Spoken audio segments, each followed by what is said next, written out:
Olá pessoal, sou João Vitor Voroblesky, sejam todos bem-vindos e bem-vindas ao canal Filosofia da Psique. Hoje vamos estar trabalhando a respeito de um tema que está meio em pauta aí na mídia devido ao ataque que uma apresentadora de televisão sofreu por parte de um suposto fã e se trouxe para o meio midiático essa tal síndrome da erotomania ou síndrome erotomaníaca, que seria uma das possibilidades de diagnóstico para esse fã, lembrando que ele não foi oficialmente diagnosticado por um profissional habilitado com tal síndrome, portanto, não podemos afirmar que ele tinha tal síndrome. Suspeita-se pelas características que ele pudesse ter, mas para realmente termos a certeza, não, ele tinha isso, era necessário que fosse feito um diagnóstico por um profissional habilitado. Como até onde sabemos não houve diagnóstico algum e como esse indivíduo ele veio a óbito decorrente da própria ação dele de atacar essa apresentadora, o desfecho acabou no seu óbito.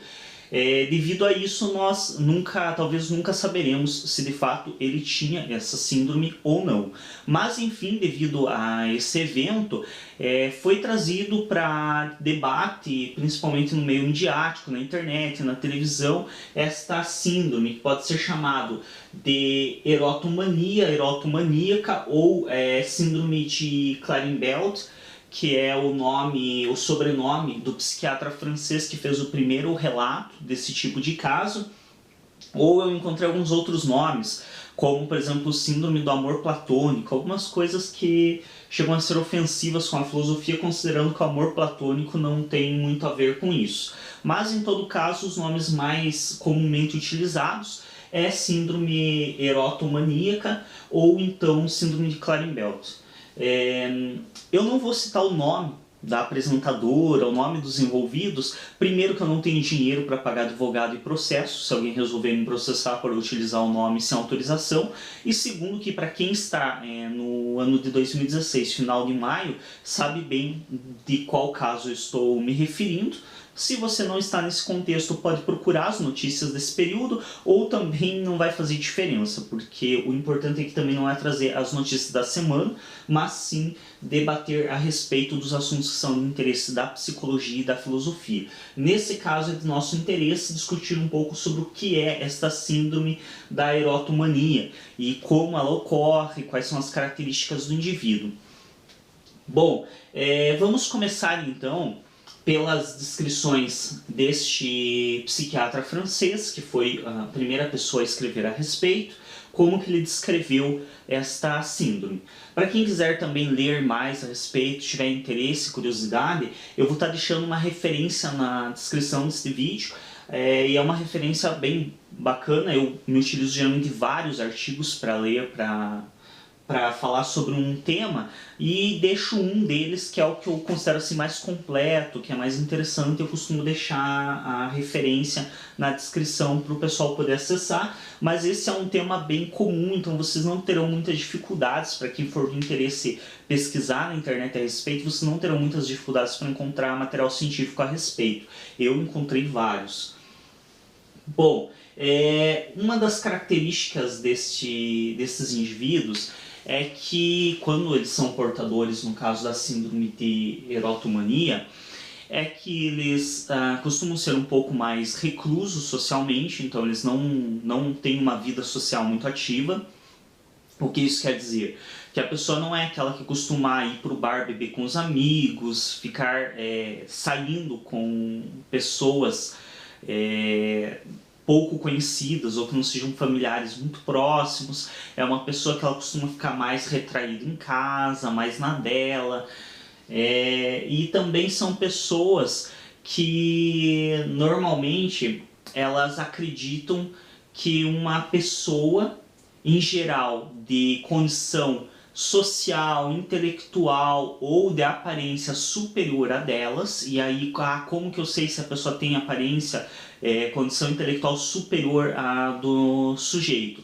Isso é na crença dele, então não necessariamente também que ela precise para todos ser vista como superior a ele, mas para ele essa pessoa é superior a ele. Ele acredita que essa pessoa que ele vê como superior a ele, ela tem uma paixão secreta por ele, então ela o ama secretamente, e ela de fato acredita nisso e que tudo conspira para ambos ficarem juntos. E essa característica, ela é de de um indivíduo com fortes traços psicóticos ou de um indivíduo propriamente na estrutura psicótica. Não também que todo sujeito psicótico vai ter esse tipo de transtorno, de modo algum. Então, mas a maioria que tem tende a ser psicótico. E o que isso quer dizer? O psicótico é aquele indivíduo que as fantasias dele, ele não identifica como fantasias dele, ele identifica como algo externo. Então ele projeta para fora de si as fantasias e acredita que aquilo é algo externo a ele. Sendo assim, a sua fantasia se torna real para ele. E dentro dessa situação, a gente entende o porquê que esse indivíduo consegue encontrar uma lógica nessa descrição de amor do outro. Porque o objeto da sua mania, ou seja, o objeto que ele acredita amá-lo, ele projeta nesse objeto coisas suas. Então ele entende que coisas cotidianas, e geralmente o objeto de paixão ou amor da pessoa com erotomania, ele é uma pessoa muito em destaque, que está presente constantemente na mídia, são pessoas que têm um destaque social. E coisas do dia a dia dessas pessoas, como por exemplo uma fotografia, que normalmente dentro da nossa cultura nós costumamos sorrir para tirar uma foto, uma fotografia que essa pessoa tira e sorri, o sujeito que tem a erotomania direcionada a essa pessoa, quando ele vê essa fotografia, ele acredita que essa pessoa somente sorriu nessa foto porque sabia que ele veria essa foto e esse sorriso foi uma forma de indicar a ele que ela o ama. E isso segue-se em várias questões, própria posição do corpo. Então essa pessoa ela constrói todo um arranjo psíquico para justificar manifestações de amor desse objeto para o qual ela direciona a erotomania dela. Ela consegue encontrar lógicas em coisas que para nós não tem lógica nenhuma.